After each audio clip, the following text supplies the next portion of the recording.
ആരെങ്കിലും നമ്മളോട് റോങ് ആയ കാര്യങ്ങൾ ചെയ്യുന്നു എന്ന് കരുതുക. തെറ്റുകൾ പല വിധത്തിലുണ്ട്. ശരിയല്ലാത്ത രീതിയിൽ സംസാരിക്കുന്നത് ഒരു തെറ്റാണ്. മോശമായ പെരുമാറ്റം, ബിസിനസ്സിൽ വഞ്ചിക്കുന്നത് എന്നിവയും തെറ്റാണ്. നുണ പറയുന്നത് തെറ്റാണ്. ഈർഷ്യ, ചതി, അങ്ങനെ പല വിധത്തിലും ആളുകൾ പരസ്പരം വിഷമിപ്പിക്കാറുണ്ട്. നിങ്ങളോട് മോശമായ രീതിയിൽ ഒരാൾ പെരുമാറുമ്പോൾ അതിനെ സാക്ഷിയായി കണ്ടു നിൽക്കുക മാത്രം ചെയ്യുക. മോശമായ കാര്യങ്ങൾ നിങ്ങളോട് ചെയ്യുന്ന ഒരാളുടെ മനസ്സിൻ്റെ സ്ഥിതി അപ്പോൾ എങ്ങനെയുള്ളതാണെന്ന് നിങ്ങൾക്ക് വേഗം മനസ്സിലാക്കും. പറയൂ, അവരുടെ മനസ്സിൻ്റെ സ്ഥിതി എങ്ങനെയുള്ളതായിരിക്കും? ഏത് ആത്മാവാണോ സന്തോഷത്തോടെ ഇരിക്കുന്നത്, പവർഫുൾ ആയി ഇരിക്കുന്നത്, സ്നേഹം നിറഞ്ഞ അവസ്ഥയിൽ ഇരിക്കുന്നത്, അവർ ഓരോരുത്തരോടും എങ്ങനെയാണ് പെരുമാറുക? അതെ, അവരുടെ പെരുമാറ്റം വളരെ നല്ലതായിരിക്കും. എന്നാൽ ഇൻസെക്യൂറായി ഫീൽ ചെയ്യുന്നവർ, പേടി, ഈർഷ്യ എന്നിവ ഉള്ളിലുള്ളവർ, വെറുപ്പ്, ദുഃഖം എന്നിവ അനുഭവിക്കുന്നവർ മാത്രമേ മറ്റുള്ളവരോട് മോശമായി പെരുമാറുകയുള്ളൂ. അവർ സ്വയം ഡൗൺ ആണ്, വേദന അനുഭവിച്ചു കൊണ്ടിരിക്കുകയാണ്, ശക്തിഹീനരാണ്. അങ്ങനെയുള്ളവരെ നമ്മൾ എന്താണ് പറയാറുള്ളത്? അവർക്ക് കുറച്ച് അസുഖങ്ങളുണ്ട്. ഇങ്ങനെയാണ് നമ്മൾ അവരെക്കുറിച്ച് പറയാറുള്ളത്. സുഖമില്ലാത്ത ഒരാളെക്കുറിച്ച് നമ്മൾ എന്താണ് ചിന്തിക്കേണ്ടത്? പറയൂ, അവരെക്കുറിച്ച് എങ്ങനെയുള്ള ചിന്തകളാണ് സൃഷ്ടിക്കേണ്ടത്? ഇനി ഞാൻ പറയുന്ന ഈ ലൈൻ ദിവസവും രാവിലെ അവർക്കായി പറയാൻ തുടങ്ങുക. പറയാൻ നിങ്ങൾ തയ്യാറാണോ? പരമാത്മാവിൻ്റെ സ്നേഹം, പരമാത്മാവിൻ്റെ ശക്തികൾ, പിന്നെ എൻ്റെ ബ്ലെസ്സിങ്സും എപ്പോഴും നിങ്ങളുടെ കൂടെയുണ്ട്. എത്ര ഈസിയായ കാര്യമാണ് ഇത്. നിങ്ങളിൽ എത്ര പേർക്ക് ഈ ഒരു വാചകം വീട്ടിൽ പറയാൻ കഴിയും? പറയൂ. മാത്രമല്ല, ഒരു പ്രാവശ്യം ഈ വാചകം രാവിലെ പറഞ്ഞു കഴിഞ്ഞാൽ മുഴുവൻ ദിവസവും പിന്നെ വേറൊന്നും അവരെക്കുറിച്ച് പറയാനും പാടില്ല. മനസ്സ് പലതും ചിന്തിക്കാൻ തുടങ്ങും. അവർ എന്നോട് ഇങ്ങനെ ചെയ്തു, അങ്ങനെ ചെയ്തു. ഇങ്ങനെ ചിന്തിക്കാൻ തുടങ്ങുമ്പോൾ മനസ്സിനോട് പറയണം, അവർ കുറച്ച് സുഖമില്ലാതെ ഇരിക്കുകയാണ്. സാരമില്ല, ഞാൻ അവർക്ക് വേണ്ടി വളരെ നല്ല വൈബ്രേഷൻസ് അയക്കുന്നുണ്ട്. അവർ ശരിയാവും. ചിലർ ഓക്കെ ആവും. എന്നാൽ മറ്റു ചിലർ ഒരിക്കലും അസുഖം ഭേദമാവാതെ തന്നെ തുടരുകയും ചെയ്യും. കാരണം അത് അവരുടെ സംസ്കാരമാണ്. നമ്മൾ മറ്റുള്ളവരുടെ സംസ്കാരങ്ങളെക്കുറിച്ച് ചിന്തിച്ച് അത്തരം സംസ്കാരങ്ങളെ സ്വന്തം മനസ്സിൻ്റെ ഭാഗമാക്കി മാറ്റാതിരിക്കാൻ വളരെയധികം ശ്രദ്ധിക്കണം. പരമാത്മാവിൻ്റെ ശക്തികളും എൻ്റെ ബ്ലെസ്സിങ്സും നിങ്ങളുടെ കൂടെയുണ്ട് എന്ന് നമ്മൾ പറയുമ്പോൾ നമ്മൾ ആരെയാണ് സംരക്ഷിക്കുന്നത്? ഇങ്ങനെ പറയുന്നതിലൂടെ നമ്മൾ സ്വയം സംരക്ഷിക്കുകയാണ് ചെയ്യുന്നത്. അല്ലെങ്കിൽ നമ്മൾ അവരെക്കുറിച്ച് മനസ്സിൽ പറയുന്ന ഭാഷ തന്നെ വേറെ വിധത്തിലുള്ളതായിരിക്കും. അവർ എന്നോട് ഇങ്ങനെ ചെയ്തു. ദൈവമുണ്ടെങ്കിൽ ന്യായം അവരുടെ ഭാഗത്താണെന്ന് തെളിയും. ഞാൻ ജീവിച്ചിരിക്കുമ്പോൾ തന്നെ അവർക്ക് കിട്ടുന്ന ശിക്ഷകളെ ഞാൻ കാണും. ഇങ്ങനെയൊക്കെ ചിന്തിച്ചുകൊണ്ട് അവർക്ക് ഒരു ദോഷവും സംഭവിക്കില്ല. കാരണം അവർ ചെയ്യുന്ന കാര്യങ്ങളിലൂടെയും അവരുടെ കർമ്മങ്ങളിലൂടെയും അവരുടെ ഭാഗ്യം ഉണ്ടായിക്കൊണ്ടേയിരിക്കുന്നുണ്ട്. എന്നാൽ ഇങ്ങനെയൊക്കെ ചിന്തിക്കുകയും പറയുകയും ചെയ്തുകൊണ്ട് നമ്മൾ ഏതു തരത്തിലുള്ള കർമ്മങ്ങളെയാണ് സൃഷ്ടിക്കുന്നത് എന്ന് മാത്രമാണ് നമുക്ക് നോക്കാനുള്ളത്. അതുമാത്രമല്ല, ഇതൊക്കെ മറ്റു പലരോടും പറഞ്ഞ് നമ്മൾ അവരുടെ മനസ്സിനെ കൂടി മലിനമാക്കുന്നു. ഇവർ എന്നോട് ഒരുപാട് തെറ്റുകൾ ചെയ്തിട്ടുണ്ട്, ഇവർക്ക് എന്താണ് കിട്ടുക എന്ന് നമുക്ക് കാണാം. കേൾക്കുന്നയാൾ നമ്മുടെ സുഹൃത്തായിരിക്കാം. അവരും പലതും പറയാൻ നമ്മുടെ കൂടെ കൂടും. അങ്ങനെ നമ്മൾ അവരുടെ കർമ്മങ്ങളെ കൂടി തകരാറിലാക്കും. അവരുടെ കർമ്മങ്ങൾ അവരുടെ ഭാഗ്യത്തെ ഉണ്ടാക്കുന്നു. അവർ ശരിയാണോ തെറ്റാണോ എന്നതൊക്കെ അവരുടെ കർമ്മങ്ങളുടെ ബാലൻസ് ഷീറ്റിൽ എഴുതി വയ്ക്കുന്നുണ്ട്. എന്നാൽ ഇങ്ങനെയൊക്കെ ചിന്തിക്കുകയും പറയുകയും ഒക്കെ ചെയ്യുന്നതുകൊണ്ട് നമ്മൾ നമ്മുടെ കർമ്മങ്ങളെ എങ്ങനെയാക്കി മാറ്റുകയാണ് ചെയ്യുന്നത്? ഒരൊറ്റ കാര്യത്തിൽ അറ്റൻഷൻ വെച്ചാൽ മതി. മറ്റുള്ളവരുടെ കർമ്മങ്ങൾ കാരണം നമ്മൾ ഒരിക്കലും നമ്മുടെ കർമ്മങ്ങളെ തകരാറിലാക്കരുത്. ഒരിക്കലും വേറൊരാളുടെ കർമ്മങ്ങൾ നമ്മുടെ കർമ്മങ്ങളെ പ്രശ്നത്തിലാക്കാൻ സമ്മതിക്കാനും പാടില്ല. തെറ്റായ കർമ്മങ്ങൾ ചെയ്യുന്ന ഒരാൾക്ക് വേണ്ടി വളരെ നന്നായി ചിന്തിക്കാൻ നമുക്ക് കഴിയുമോ? തെറ്റായ കാര്യങ്ങൾ ചെയ്യുന്ന ഒരാളാണ് എന്നാൽ നമ്മൾ അവർക്ക് നല്ലത് വരണമെന്ന് ചിന്തിക്കുന്നു. പറയൂ, ഇത് സാധിക്കുന്ന കാര്യമാണോ? Yes or no? പറയൂ.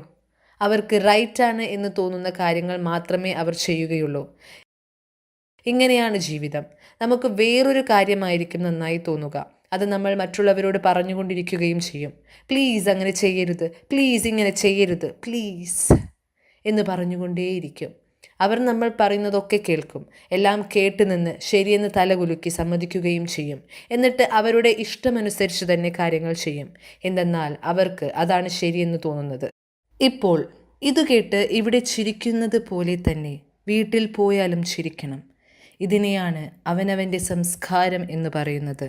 ശരി, തെറ്റ് എന്നിവയെക്കുറിച്ച് ഓരോരുത്തർക്കും ഉള്ള ഡെഫിനിഷൻസും വേറെ വേറെയാണ്. അഭിപ്രായങ്ങളും നിർദ്ദേശങ്ങളും നൽകണം. കുട്ടികൾക്കൊക്കെ ദിവസവും ഉപദേശങ്ങൾ നൽകേണ്ടി വരും. കുട്ടികളെ ഉപദേശിക്കേണ്ടത് നമ്മുടെ കടമയാണ്. അവർ എപ്പോഴും നമ്മുടെ കൂടെ തന്നെ ഉള്ളവരാണ്, കുട്ടികളാണ്. അവരെ പറഞ്ഞ് മനസ്സിലാക്കേണ്ട റോൾ നമുക്കുണ്ട്. എന്നാൽ നിർദ്ദേശങ്ങൾ നൽകുമ്പോൾ അവരുടെ സംസ്കാരങ്ങളെ സ്വന്തം മനസ്സിലെ ഉള്ളിലേക്ക് എടുത്ത് മനസ്സിനെ അഴുക്കാക്കേണ്ട ഒരാവശ്യവുമില്ല. നമ്മുടെ ഉള്ളിൽ പല പല ചിന്തകളും കടന്നു വരും. അപ്പോൾ ആരുടെ മനസ്സാണ് മലിനമാകുന്നത്? ഒന്ന്, നമ്മൾ ഇങ്ങനെ ചിന്തിച്ചു കൊണ്ടിരിക്കും, എന്നാൽ അവരോട് ഒന്നും തുറന്നു സംസാരിക്കുകയുമില്ല. രണ്ടാമതായി, നമ്മൾ അവരോടും സംസാരിക്കും, പക്ഷേ പറയുന്നതിന് മുമ്പായി ആദ്യം മനസ്സിൽ അവരുടെ സംസ്കാരങ്ങളും നിറച്ചിട്ടുണ്ടാവും. മൂന്നാമതായി, മനസ്സിൽ ഒരു ചിന്തകളും ക്രിയേറ്റ് ചെയ്യാതെ തന്നെ അവരോട് വളരെ സ്നേഹമായി സംസാരിക്കും. പറയൂ, ഇങ്ങനെ ചെയ്യാൻ കഴിയുമോ? കാരണം മുഴുവൻ ദിവസത്തിലും പല പല സംസ്കാരത്തിലുള്ള പലവിധ പെരുമാറ്റങ്ങളിലുള്ള ധാരാളം പേരെ നമുക്ക് കണ്ടുമുട്ടേണ്ടി വരാറുണ്ട്. ഓരോരുത്തരുടെയും സംസ്കാരങ്ങളെയും ഓരോരുത്തരുടെയും പെരുമാറ്റങ്ങളെയും മനസ്സിൽ നിറയ്ക്കാൻ തുടങ്ങിയാൽ പിന്നെ വൈകുന്നേരമാവുമ്പോഴേക്കും എത്രയധികം ഇൻഫെക്ഷൻസ് കൊണ്ടിരിക്കേണ്ടി വരും. ഇത്തരം ഇൻഫെക്ഷൻസ് കൊണ്ടായിരിക്കും നമ്മൾ പലരും വീട്ടിലെത്തുക. അവർ അങ്ങനെ ചെയ്തു, ഇവർ ഇങ്ങനെ ചെയ്തു, ഇവർ ഒരു ദിവസം എത്ര ആളുകളുടെ സംസ്കാരങ്ങളാണ് നമുക്ക് ഇഷ്ടപ്പെടാതെ വരുന്നത്. അങ്ങനെ ഒരു 10 പേരെ കാണുകയും അവരുടെ ശീലങ്ങളെ മനസ്സിലേക്ക് എടുക്കുകയും ചെയ്താൽ വൈകുന്നേരമാവുമ്പോഴേക്കും നമ്മുടെ മനസ്സും ബുദ്ധിയും എങ്ങനെയായി മാറും? മാത്രമല്ല, വീട്ടിലേക്ക് എത്തിയാൽ നമ്മൾ ആ വൈബ്രേഷൻസ് നമ്മുടെ മക്കൾക്ക് കൊടുക്കുകയും ചെയ്യും. ചിത്രങ്ങളിൽ ദേവന്മാരുടെ പിന്നിലായി ഒരു വൈറ്റ് കളറിലുള്ള ഓറ കാണാൻ കഴിയും. വൈറ്റ് കളറിലുള്ള ഓറയാണ് നമുക്ക് കാണാനാവുന്നത്. വൈറ്റ് ഓറ എന്നാൽ ദേവന്മാരുടെ മനസ്സും ബുദ്ധിയും വൈറ്റ്, ക്ലീൻ, ശുദ്ധം, ഒരു മാലിന്യവും ഇല്ലാത്ത അവസ്ഥയിലാണ് എന്നാണ് അർത്ഥം. നമ്മുടെ എല്ലാവരുടെയും പിന്നിലും ഇങ്ങനെ ഒരു സർക്കിൾ ഉണ്ട്. ആ സർക്കിളിന് ഏത് കളറാണ് ഉള്ളത്? പറയൂ, ഏത് കളറിലുള്ള സർക്കിളാണ് നമുക്ക് പിന്നിലുള്ളത്? ഓരോരുത്തരുടെയും സർക്കിൾ കാണുന്നതിനുള്ള ഒരു മെഷീൻ കണ്ടുപിടിച്ചിട്ടുണ്ട്. നിങ്ങൾ മൗണ്ട് അബുവിലേക്ക് വന്നാൽ ആ മെഷീൻ കാണാം. മനസ്സിൻ്റെ സ്ഥിതിയുടെ വൈബ്രേഷൻ കാണാനാവും. ECG കാണുന്നത് പോലെ മനസ്സിൽ നടക്കുന്ന കാര്യങ്ങളെ അറിയാനാവും. നിങ്ങളുടെ സർക്കിൾ എങ്ങനെയുള്ളതായിരിക്കും എന്നാണ് തോന്നുന്നത്? Multi colour? എന്തുകൊണ്ടാണ് മൾട്ടി കളർ ആയിരിക്കുമെന്ന് പറഞ്ഞത്? വിഷ്വലൈസ് ചെയ്യൂ. മുഴുവൻ ദിവസവും നമ്മൾ ഓരോരുത്തരും ഒരു എനർജി ഫീൽഡിൻ്റെ ഒപ്പമാണ് നടക്കുകയും ഇരിക്കുകയും ഒക്കെ ചെയ്യുന്നത്. നമുക്ക് ചിലരിൽ നിന്നും നല്ല വൈബ്രേഷൻ കിട്ടുന്നതും ചിലരിൽ നിന്നും മോശം വൈബ്രേഷൻസ് ഫീൽ ചെയ്യുന്നതുമൊക്കെ ഇതുകൊണ്ടാണ്. ആ വൈബ്രേഷൻ ആ വ്യക്തിയുടെ ഓരോ അല്ലെങ്കിൽ ആഭാമണ്ഡലമാണ് ഉണ്ടാക്കുന്നത്. ഓറ എങ്ങനെയാണ് ഉണ്ടാകുന്നത്? അവരുടെ ചിന്തകൾ, അവരുടെ ഭാവനകൾ, അവരുടെ വാക്കുകൾ, അവരുടെ പെരുമാറ്റം, അവരുടെ ഓർമ്മകൾ, അവരുടെ ഇൻറ്റൻഷൻസ് എല്ലാം ചേർന്ന് അവർക്ക് ചുറ്റും ഒരു സർക്കിൾ ഉണ്ടാകുന്നു. സത്യയുഗി ആത്മാക്കളായ ദേവന്മാരുടെ കൈകൾ എപ്പോഴും നൽകുന്ന രീതിയിലായിരിക്കും കാണാനാവുക. അവരുടെ സർക്കിൾ വൈറ്റാണ്. നമ്മൾ എല്ലാവരും എങ്ങനെയുള്ള ആത്മാക്കളാണ്? പറയൂ.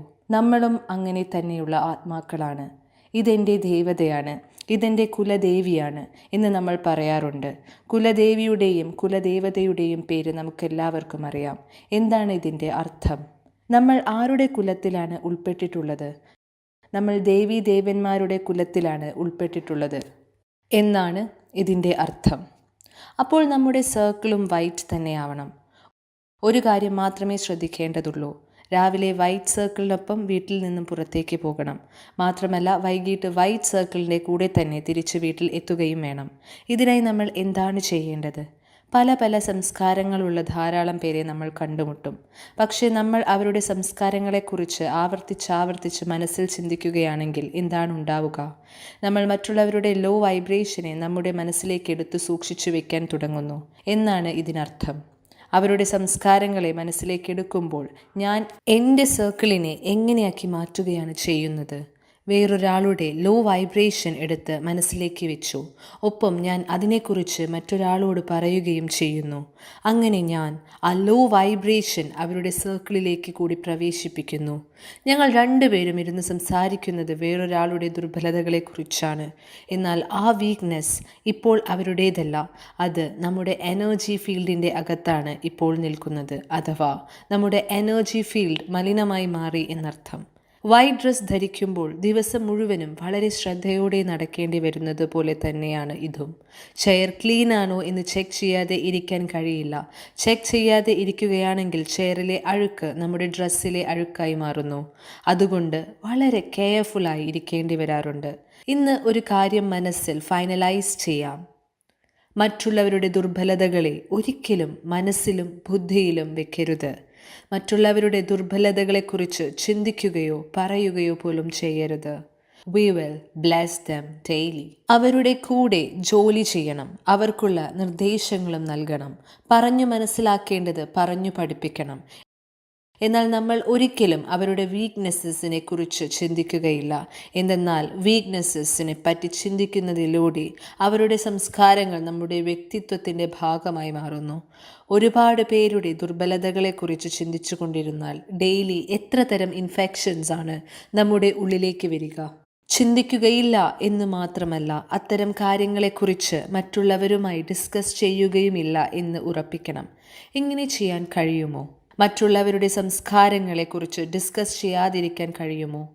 നമ്മൾ ആരുടെയെങ്കിലും സ്പെഷ്യാലിറ്റീസിനെയാണ് ശ്രദ്ധിക്കുന്നതെങ്കിൽ പിന്നെ നമ്മുടെ സർക്കിളിൽ എന്താണ് വന്നു ചേരുക?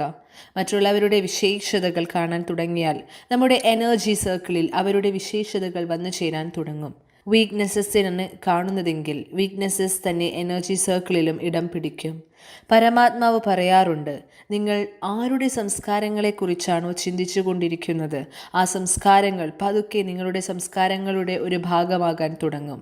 ആരെങ്കിലും നിങ്ങളോട് ഏതെങ്കിലും വിധത്തിലുള്ള തെറ്റുകൾ ചെയ്യുകയും നിങ്ങൾ അതിന് പകരമായി അവരോടും അതേ തെറ്റു തന്നെ ആവർത്തിക്കുകയുമാണെങ്കിൽ നമ്മൾ സ്വന്തം എനർജി ഫീൽഡിൽ ഡൗൺ ആകുകയാണ് ചെയ്യുന്നത് എന്ന് ഓർമ്മിക്കണം.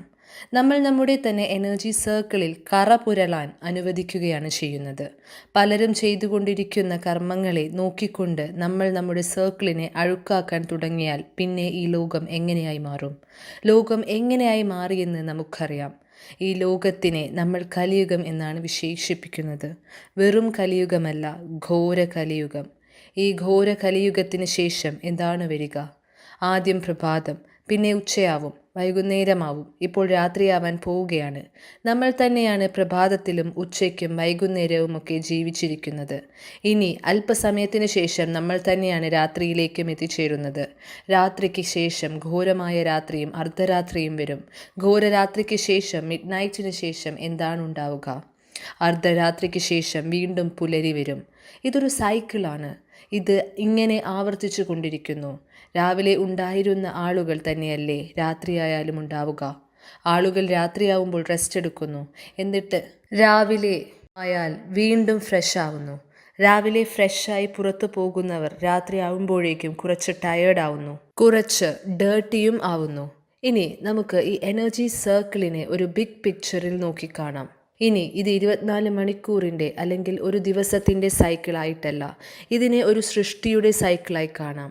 ഈ സൃഷ്ടിയുടെ പ്രഭാതം, മധ്യാഹ്നം, സായാഹ്നം, പിന്നെ രാത്രി അഥവാ സത്യയുഗം, ത്രേതായുഗം, ദ്വാപരയുഗം, പിന്നെ കലിയുഗം.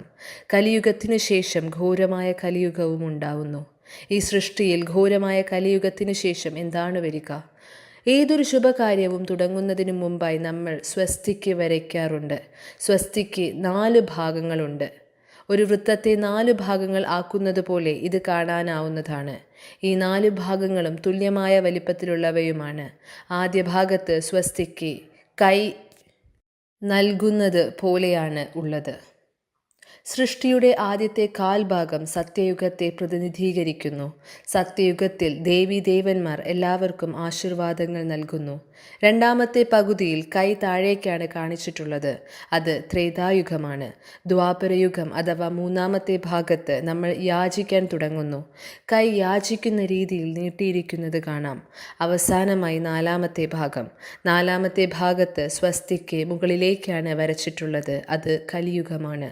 ഇനി കലിയുഗത്തിന് ശേഷം എന്താണ് വരാൻ പോകുന്നത്? ഇനി വീണ്ടും ബ്ലെസ്സിങ്സ് നൽകുന്ന യുഗം അഥവാ സത്യയുഗം തന്നെ വരും. അതുകൊണ്ടാണ് ഇതിനെ സ്വസ്തിക് എന്ന് പറയുന്നത്. സ്വസ്തിക് എന്നാൽ സ്വയത്തിൻ്റെ അസ്തിത്വം എന്നാണ് അർത്ഥം. സ്വന്തം അസ്തിത്വത്തെ മനസ്സിലാക്കി ആ അവയർനെസ്സിൽ നമ്മുടെ ജീവിതം വീണ്ടും ആരംഭിക്കുമ്പോൾ അത് ശുഭകരമായ ജീവിതമായി മാറുന്നു. ഇത് ഓർമ്മയുള്ളവരുടെ ജീവിതം ശുഭം ആയിരിക്കും. സ്വസ്തിക്കിൻ്റെ 4 ഹാൻഡ്സ് എങ്ങനെയുള്ളതാണ് എന്ന് നമുക്കിപ്പോൾ മനസ്സിലായി. ഇനി നമുക്ക് കലിയുഗത്തെ സത്യയുഗം ആക്കി മാറ്റണമെങ്കിൽ ഒരേ ഒരു കാര്യം മാത്രമേ ചെയ്യേണ്ടതുള്ളൂ. എല്ലാം നൽകുന്നവരായി ആശീർവദിക്കുന്നവരായി നമ്മൾ മാറണം. ആരെന്തു പറഞ്ഞാലും ചെയ്താലും എങ്ങനെയൊക്കെ പെരുമാറിയാലും നമ്മളെല്ലാവർക്കും അനുഗ്രഹങ്ങളും ശുഭഭാവനകളും നൽകുന്നവരായി മാറണം. ഈ പ്രോഗ്രാം സ്റ്റാർട്ട് ചെയ്യുമ്പോൾ നമ്മൾ ദീപം കൊളുത്തി അല്ലേ? നമ്മൾ എല്ലാ ദിവസവും വീട്ടിൽ വിളക്ക് കത്തിക്കാറുണ്ട്. ദീപം തെളിയിക്കുന്നത് ശുഭമാണെന്നാണ് വിശ്വസിക്കുന്നത്. മാത്രമല്ല, ദീപം അണയുന്നത് അശുഭമാണെന്നും പറയുന്നു. അതുകൊണ്ടാണ് ദീപം ഉലയാൻ തുടങ്ങുമ്പോൾ നമ്മൾ ഓടിച്ചെന്ന് കൈകൊണ്ട് മറച്ച് ആ ദീപത്തെ കെടുന്നതിൽ നിന്നും സംരക്ഷിക്കുന്നത്. ദീപം ഒരിക്കലും അണയാൻ പാടില്ല എന്നാണ് നമ്മൾ പറയാറുള്ളത്. എന്തുകൊണ്ടാണ് ഇങ്ങനെ പറയുന്നത്? ഒരു ദീപത്തിൻ്റെ കാര്യമാണ് ഇവിടെ റെഫർ ചെയ്യുന്നത്.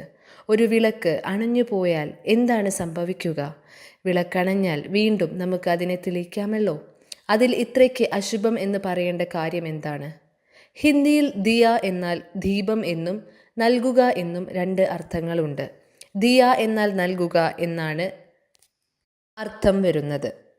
എന്താണ് നൽകുന്നത്? സ്നേഹം നൽകുന്നു, ബഹുമാനം, വിശ്വാസം എന്നിവ നൽകുന്നു. ഉള്ളിൽ നിന്നും ഗുണങ്ങളുടെയും മൂല്യങ്ങളുടെയും നൽകൽ ഇല്ലാതാവുമ്പോഴാണ് നമ്മുടെ ജീവിതം അശുഭകരമായി മാറുന്നത്. അല്ലാതെ ഫിസിക്കലായ ദീപം അണയുന്നതിലൂടെ ജീവിതത്തിൽ ഒന്നും സംഭവിക്കില്ല. നമ്മൾ ഇപ്പോൾ നൽകുന്നവരിൽ നിന്നും വേണം, കിട്ടണം എന്ന് പറയുന്നവരുടെ സൈഡിലേക്ക് ഷിഫ്റ്റായി കഴിഞ്ഞു. സ്നേഹം തരൂ, ബഹുമാനം തരൂ, എന്നെ വിശ്വസിക്കൂ, ഞാൻ പറയുന്നത് കേൾക്കൂ, ഇതെല്ലാം വേണം വേണം എന്ന് പറയുന്നവരുടെ സൈഡാണ്. ആവശ്യങ്ങളും ആഗ്രഹങ്ങളും മാത്രമുള്ളവരുടെ സൈഡ് ആണ് കലിയുഗം. സത്യയുഗത്തിൽ ദേവീദേവന്മാരുടെ കൈകളിലൂടെ എപ്പോഴും കൊടുക്കുന്ന ചിത്രമാണ് നമുക്ക് കാണാൻ കഴിയുക. വിഗ്രഹങ്ങളിലും ചിത്രങ്ങളിലും ദേവീദേവന്മാർ അനുഗ്രഹിക്കുകയും മാത്രമാണ് ചെയ്യുന്നത്. They are constantly giving. അവരുടെ മുന്നിൽ വരുന്നവർ പറയും, ഞാൻ നീചനാണ്, പാപിയാണ്, ചതിയനാണ്. എന്നാലും ദേവീദേവന്മാർ അവരെ അനുഗ്രഹിക്കും. നമ്മൾ അവരെ പൂജിക്കുന്നത് തന്നെ അവർ നമ്മളെ അനുഗ്രഹിക്കുന്നത് കൊണ്ടാണ്. എന്താണ് ഇതിൻ്റെ അർത്ഥം? ആളുകൾ നമ്മുടെ മുമ്പിൽ വന്ന് സ്വന്തം സംസ്കാരങ്ങൾ അനുസരിച്ച് പെരുമാറും. അവരൊരിക്കലും ഞാൻ നീചനാണ്, പാപിയാണ്, ചതിയനാണ് എന്നൊന്നും പറയില്ല. പക്ഷേ അവർ ചെയ്യുന്ന കർമ്മങ്ങൾ അങ്ങനെയുള്ളതായിരിക്കും. നമുക്ക് പലതരത്തിലുള്ള സംസ്കാരങ്ങൾ ഉള്ളവരെ ഫേസ് ചെയ്യേണ്ടി വരും. But we need to bless every one. ഏതുതരം സംസ്കാരങ്ങൾ ഉള്ളവരെയും നമ്മൾ ബ്ലെസ് ചെയ്യണം. Good wishes, love, blessings to be given to every one. നമ്മൾ ഇവയൊക്കെ എല്ലാവർക്കും കൊടുത്തുകൊണ്ടിരിക്കുമ്പോൾ ആരാണ് പ്രൊട്ടക്റ്റഡ് ആവുന്നത്? നമ്മളാണ് ഏറ്റവും ആദ്യം പ്രൊട്ടക്റ്റഡ് ആവുന്നത്. മറിച്ച് അവർ ചെയ്യുന്ന അതേ തെറ്റുകൾ നമ്മൾ തിരിച്ചു നൽകുകയാണെങ്കിൽ ഈ കലിയുഗം കൂടുതൽ കൂടുതൽ തീവ്രമാകും. ഈ സൃഷ്ടിയെ കലിയുഗമാക്കി മാറ്റിയത് ആരാണ്? കലിയുഗം സൃഷ്ടിക്കുന്നതിൽ നമ്മളിൽ ആരൊക്കെയാണ് കോൺട്രിബ്യൂട്ട് ചെയ്തിട്ടുള്ളത്? ഞാൻ വളരെയധികം കോൺട്രിബ്യൂട്ട് ചെയ്തിട്ടുണ്ട്. കലിയുഗം നിർമ്മിക്കാൻ ശ്രമിച്ചവരെല്ലാം അതിൻ്റെ റെസ്പോൺസിബിലിറ്റി എടുക്കുകയും വേണം. കാരണം അതിനുശേഷം ഇനി സത്യയുഗം ആരാണ് ഉണ്ടാക്കുക എന്ന ഒരു ക്വസ്റ്റ്യൻ കൂടി വരും. We will create. സത്യയുഗം നമ്മൾ സൃഷ്ടിക്കും. സാധാരണയായി നമ്മൾ ദിവസവും TV ന്യൂസ് കണ്ട് പല കമൻസും പറയാറുണ്ട്. ഈ ലോകത്തിൻ്റെ പോക്ക് എവിടേക്കാണ്? ഈ ലോകത്തെ ആര് ചേഞ്ച് ചെയ്യും? രാഷ്ട്രീയക്കാരും പ്രധാനമന്ത്രിയും സയൻറ്റിസ്റ്റും മതനേതാക്കളുമൊക്കെ ഈ ലോകത്തെ ചേഞ്ച് ചെയ്യും എന്ന് പ്രതീക്ഷിച്ചാണ് നമ്മളിരിക്കുന്നത്. ഈ ലോകത്തെ അവരാരും പരിവർത്തനപ്പെടുത്തില്ല. നമ്മൾ ഓരോരുത്തരുമാണ് ആ പരിവർത്തനത്തെ കൊണ്ടുവരേണ്ടത്. I have to create the change. സത്യയുഗം ആദ്യം നമ്മുടെ മനസ്സിൽ ഇൻറ്റേർണൽ ആയി ക്രിയേറ്റ് ചെയ്യണം. ഇന്നു മുതൽ നമ്മൾ വാണ്ടിങ് സൈഡിൽ നിന്നും മാറി ഗിവിങ് സൈഡിലേക്ക് പോവുകയാണെങ്കിൽ നമ്മുടെ സത്യയുഗി സംസ്കാരങ്ങൾ ഇന്ന് തന്നെ ആരംഭിക്കും. അപ്പോൾ പിന്നെ എന്നും മുതൽ നമ്മുടെ ജീവിതം സ്വർഗതുല്യമായി മാറും. ഈ സൃഷ്ടിയിൽ സ്വർഗം എപ്പോൾ വരും എന്ന് പറഞ്ഞ് കാത്തിരിക്കുന്നതിന് പകരം നമ്മൾ നമ്മുടെ ജീവിതത്തെ ഇന്നു മുതൽ സ്വർഗതുല്യമാക്കി മാറ്റാൻ തുടങ്ങണം. നമ്മളോട് ആരെങ്കിലും മോശമായി പ്രവർത്തിക്കുകയാണെങ്കിൽ, അവർക്ക് ബ്ലെസ്സിങ്സ് മാത്രം നൽകുകയാണെങ്കിൽ, അപ്പോൾ മുതൽ നമ്മുടെ സത്യായുഗം ആരംഭിക്കുകയായി. എന്നാൽ നമ്മളോട് മോശമായ കാര്യങ്ങൾ ചെയ്തവരെക്കുറിച്ച് നമ്മൾ വീണ്ടും വീണ്ടും ചിന്തിക്കുകയാണെങ്കിൽ, നമുക്ക് രാത്രി നന്നായി ഉറങ്ങാൻ പോലും കഴിയില്ല. രാത്രി ഉറങ്ങാൻ സ്ലീപ്പിംഗ് പിൽസ് കഴിക്കേണ്ടി വരുന്ന അവസ്ഥ വരെ ഉണ്ടാകും. അവർ ഏത് യുഗത്തിലാണ് ജീവിക്കുന്നത് എന്നത് അവരുടെ ചോയ്സാണ്. പക്ഷെ നമ്മൾ നമ്മുടെ ജീവിതം കലിയുഗമാക്കി മാറ്റിക്കഴിഞ്ഞു. കലിയുഗം എന്നാൽ കലഹക്ലേശങ്ങളുടെ യുഗം എന്നാണ് അർത്ഥം. It is created here first. അതാദ്യം ഇവിടെ നമ്മുടെ മനസ്സുകളിലാണ് സൃഷ്ടിക്കപ്പെടുന്നത്. അതുകൊണ്ട് അവർക്ക് അനുഗ്രഹങ്ങൾ നൽകാൻ നിങ്ങൾ റെഡിയാണോ? ബ്ലെസ് ചെയ്യാൻ റെഡിയാണോ? അവർ തിരിച്ച് എന്ത് ചെയ്യുന്നു എന്ന് ചെക്ക് ചെയ്യേണ്ട ആവശ്യമില്ല. എനിക്ക് എന്തു നൽകാനുള്ള കപ്പാസിറ്റിയാണ് ഉള്ളത് എന്നാണ് ചെക്ക് ചെയ്യേണ്ടത്. ഇവിടെ നിന്നും പുറമേക്ക് പോയാൽ റോഡിൽ പലരും യാചിച്ചു നിൽക്കുന്നതായി കാണാം. നിങ്ങൾ സിഗ്നലിൽ വെയിറ്റ് ചെയ്യുമ്പോൾ അവർ നിങ്ങളുടെ കാർ വിൻഡോസിൽ പതുക്കെ തട്ടാറുണ്ട്. അവർ യാചിച്ചുകൊണ്ട് നിൽക്കുകയാണ്. എന്നാൽ അപ്പോൾ നിങ്ങൾ ഏത് സൈഡിൽ ആണ് നിൽക്കാറുള്ളത്? പറയൂ. നിങ്ങൾ അപ്പോൾ നൽകുന്നവരുടെ സൈഡിലാണ് ഉണ്ടാകാറുള്ളത്, അല്ലേ? നിങ്ങൾ കാർ വിൻഡോ താഴ്ത്തിയിട്ട് ആദ്യം എനിക്ക് തരൂ, എന്നാൽ ഞാൻ നിങ്ങൾക്ക് വല്ലതും തരാമെന്ന് പറയാറില്ലല്ലോ. എന്നും ഞാൻ തന്നെ തരണം എന്ന് പറഞ്ഞാൽ എങ്ങനെയാണ്? ഇന്നലെയും ഞാൻ നിങ്ങൾക്ക് തന്നു, അതിനു മുമ്പത്തെ ദിവസവും ഞാൻ തന്നെ തന്നു, ഇങ്ങനെയൊന്നും നമ്മൾ പറയാറില്ല. പരമാത്മാവ് പറയുന്നു, ബന്ധങ്ങളിൽ ഒരിക്കലും ഇങ്ങനെ പറയാൻ പാടില്ല. ആദ്യം അവർ നൽകിയാൽ പിന്നെ ഞാനും അവർക്ക് എന്തെങ്കിലും കൊടുക്കാം, ഞാനും അത് തന്നെ നൽകാം, അവർ കുറച്ചെങ്കിലും എന്തെങ്കിലും ചെയ്താൽ ഞാനും ചെയ്യാം എന്നൊക്കെ പറയുന്നത് യാചകരുടെ സൈഡിലാണ്. രോഗം, ദാരിദ്ര്യം എന്നിവയൊക്കെ ആത്മാവിലാണ് ഉള്ളത്. ആത്മാവിൽ ശക്തിയില്ല, ബഹുമാനം നൽകാനുള്ള ശക്തിയില്ല. അതുകൊണ്ടാണ് അവർ ആദരവ് ലഭിക്കുന്നതിനായി കാത്തു നിൽക്കുന്നത്. ഇതിൽ പ്രായം, പദവി ഒന്നും പ്രശ്നമല്ല. സോൾ പവർ എങ്ങനെയാണ് എന്നതിലാണ് കാര്യം. ചിലർക്ക് വളരെയധികം അസൂയ ഉള്ളിൽ ഉണ്ടാവും. അവർക്കൊരിക്കലും സുഖമായിരിക്കാൻ കഴിയില്ല. അവർ ഒരിക്കലും നിങ്ങളെക്കുറിച്ച് നല്ലത് പറയുകയുമില്ല. അവർ നിങ്ങളെക്കുറിച്ച് നല്ലത് പറയട്ടെ എന്ന് കരുതി കാത്തിരിക്കുന്നതിൽ കാര്യമില്ല. കാരണം അവർ വളരെ അസ്വസ്ഥരാണ്. അങ്ങനെയുള്ളവരോട് സഹാനുഭൂതിയാണ് കാണിക്കേണ്ടത്. ഒരിക്കലും റിലേഷൻഷിപ്സിനെ ഒരു ബിസിനസ് പോലെ കാണരുത്. ആദ്യം നിങ്ങൾ നല്ലത് ചെയ്താൽ ഞാനും അങ്ങനെ തന്നെ ചെയ്യാം എന്ന ഒരു മനോഭാവം റിലേഷൻഷിപ്സിൽ കൊണ്ടുവരരുത്. ആദ്യം നമ്മൾ ഏത് സൈഡിൽ ആണ് നിൽക്കുന്നത് എന്ന് മാത്രമാണ് ഡിസൈഡ് ചെയ്യേണ്ടത്. നിങ്ങളിൽ എത്ര പേർ നൽകുന്നവരായി മാറാൻ ആഗ്രഹിക്കുന്നുണ്ട് എന്ന് പറയൂ. അങ്ങനെയാണെങ്കിൽ നിങ്ങൾ ഒരു വാചകം ദിവസവും പറയണം. എനിക്ക് ആരിൽ നിന്നും ഒന്നും ആവശ്യമില്ല. I need nothing from anyone. ഭാര്യ, ഭർത്താവ്, കുട്ടികൾ, കുടുംബം, ഫ്രണ്ട്സ്, കൊലീഗ്സ്, അങ്ങനെയെല്ലാം ചെക്ക് ചെയ്യൂ. എല്ലാവരെയും നിങ്ങളുടെ മനസ്സിൻ്റെ സ്ക്രീനിലേക്ക് കൊണ്ടുവരണം. ഇവരിൽ ആരിൽ നിന്നും എനിക്കൊന്നും ആവശ്യമില്ല. ഞാൻ എല്ലാവർക്കും നൽകുന്ന ആത്മാവാണ്. I keep giving, giving and giving. ഞാൻ എല്ലാവർക്കും നൽകിക്കൊണ്ടിരിക്കുന്ന ആത്മാവാണ്. എനിക്ക് ആരിൽ നിന്നും ഒന്നും ആവശ്യമില്ല. ഇനി പറയൂ, ഇനി റിപ്പീറ്റ് ചെയ്യൂ. നമ്മൾ ഒന്ന് പോസ് ചെയ്ത് അവരവരോട് ചോദിക്കണം, ഞാൻ മറ്റുള്ളവരിൽ നിന്നും എന്തെല്ലാം ലഭിക്കണമെന്നാണ് ആഗ്രഹിക്കുന്നത്? എന്താണ് എനിക്ക് വേണ്ടത്? പരമാത്മാവ് വളരെ സുന്ദരമായ ഒരു ഇക്വേഷൻ പറയാറുണ്ട്. നിങ്ങൾക്ക് എന്താണോ ആവശ്യമുള്ളത് അത് മറ്റുള്ളവർക്ക് കൊടുക്കാൻ തുടങ്ങുമ്പോൾ മാത്രമേ നിങ്ങളിൽ അത് നിറയുകയുള്ളൂ. കാരണം മറ്റുള്ളവർക്ക് നൽകുന്ന സമയത്ത് നമ്മൾ എനർജി ക്രിയേറ്റ് ചെയ്യുന്നു. ആ എനർജി നമ്മളിലൂടെ മറ്റുള്ളവരിലേക്ക് എത്തിച്ചേരുന്നു. താങ്ക് യു മേരെ ബാബ. ഓം ശാന്തി.